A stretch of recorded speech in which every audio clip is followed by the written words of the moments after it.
À Bruxelles, Citroën n'est pas venu les mains vides, que du contraire, puisqu'on a droit en primeur au concept Oli. Et pour nous en parler, eh bien, je suis avec Pierre Leclerc, qui est donc le chef du design de Citroën, qui va donc nous expliquer tous les détails sur ce concept absolument hors du commun. Bonjour Pierre. Bonjour. Alors dis-nous, c'est vraiment un véhicule qui sort complètement de l'ordinaire, cet Oli. Quelle a été la base de travail, quelle a été la finalité du projet? Il y a plusieurs choses qu'on a essayé de faire avec Oli. La première, c'est qu'on communique une nouvelle identité de marque, qui commence avec le logo. Évidemment, ça redéfinit pas mal nos faces avant.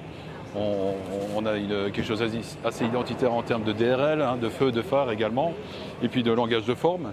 Et puis, cette voiture, on a essayé de faire un travail également sur le poids, sur le prix et sur le côté sustainable, qui est de plus en plus important évidemment. Nous, on veut amener des voitures dans le futur à nos clients qui ne sont pas plus chères que nos voitures à combustion aujourd'hui. Ça veut dire qu'il y a un énorme travail sur la simplicité des constructions, sur les matériaux, pour arriver à la légèreté, au prix, et pour arriver à faire cette voiture qui avait au départ un brief extrêmement exigeant, 400 km, 20 000 euros, 1 tonne. Et donc ce véhicule a vraiment été prévu pour qu'il y ait un minimum de pièces et qu'on puisse les interchanger au maximum, c'est bien ça? C'est ça. Et puis alors, bon, c'est un peu plus facile de penser comme ça après avoir fait un véhicule comme Ami. Mais de fait, ici, on a pare-chocs avant et arrière qui sont exactement les mêmes, les passages de roues exactement les mêmes et les portes qui sont exactement les mêmes. Donc surface extérieure, structure intérieure, tout ça, c'est moins d'outillage, c'est moins de coûts et à la fin, c'est moins de coûts pour le client aussi. Et du coup, l'intérieur aussi a fait l'objet de cette simplification, entre guillemets, et même les matériaux. Ouais. Alors, simplicité de construction, si on regarde le siège, un siège, typiquement, c'est très lourd. Est-ce qu'on a besoin de toutes les fonctionnalités? On va travailler avec des sections tubulaires très simples et on va essayer d'aller chercher du poids, du prix. On a des matériaux imprimés en 3D.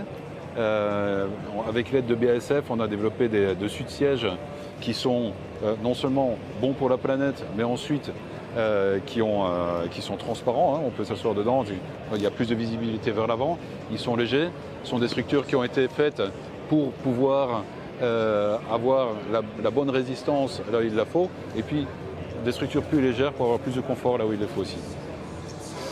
Et donc tu nous disais que c'était un nouveau langage stylistique. Ouais. Quand est-ce qu'on peut attendre les premiers modèles qui vont adopter justement cette nouvelle identité? Alors, fin de l'année, on va présenter des nouveaux modèles qui auront cette identité de face avant, arrière. On pourra parler de langage de forme, mais il y a pas mal de choses que vous allez déjà retrouver cette année. D'accord, on peut citer un modèle? Non, pas encore. Pas encore. Et alors, il y avait quand même un dernier point qui me questionne toujours, sur lequel je me questionne souvent en tout cas, c'est où est-ce que vous allez puiser votre inspiration, et typiquement pour un produit comme celui-là? Je pense que alors, ce qui est intéressant dans notre job chez Citroën, c'est qu'on n'est pas juste là pour faire un bel objet. On est là pour repenser vraiment l'automobile, pièce par pièce. Donc il y a beaucoup de travail avec nos ingénieurs, et ça c'est un peu la philosophie de Citroën. Si on pense à une 2 chevaux par exemple et sa conception, c'est une symbiose parfaite entre l'ingénierie et le design. Et puis, moi je pousse vraiment mes équipes à aller chercher de l'inspiration dans le consumer electronic par exemple.